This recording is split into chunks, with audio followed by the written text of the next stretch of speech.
Police in Pontiac say 3 children were found living alone in deplorable conditions after discovering their mother had abandoned them for years.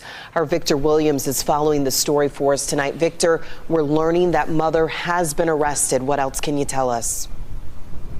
Yeah, that's right. The mother has been arrested, Pam, but we're told that these kids were actually inside of this house for years, at least since 2021. This is the house behind me that has that orange sticker right there on the window, but we're told these kids were only 12, 13, and 15. Now, authorities, they said that the mom would drop off food from time to time, but she's a 34-year-old woman that's now being held at the Oakland County Jail with the case now being turned over to the prosecutor for review.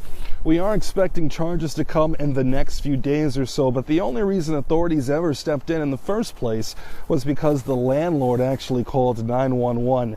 He contacted deputies after not hearing from the mother since about December, and that's what started this welfare check. Take a look at some of this video from inside of the place. We're told that the house was just so unsanitary that evidence techs, they had to wear hazmat suits in order to investigate. Now, we're talking about piles of garbage in rooms as high as 4 feet tall, human feces overflowing in the toilet, and then also the bathtubs.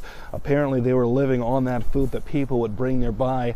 Even also strangers would sometimes bring that food up to the door. Now, also, we are being told that the mother had not spoken to the 2 girls that were in there for years, but she would go and actually speak to the son from time to time. The kids were not in school. They actually spent their entire time at the home watching TV and then playing video games.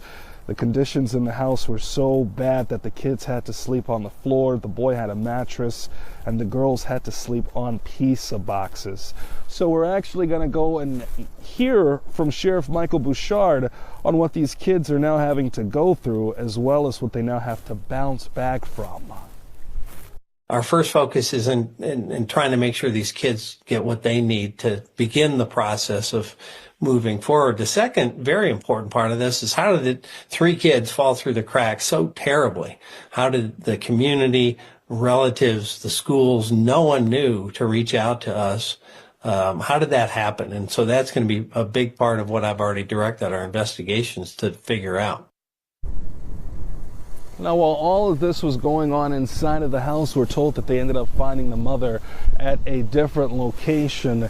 And so we're going to have more on what residents living nearby they have to say about this. That's coming up at 11 p.m. Victor Williams, Local 4. Hard to imagine. Thank you.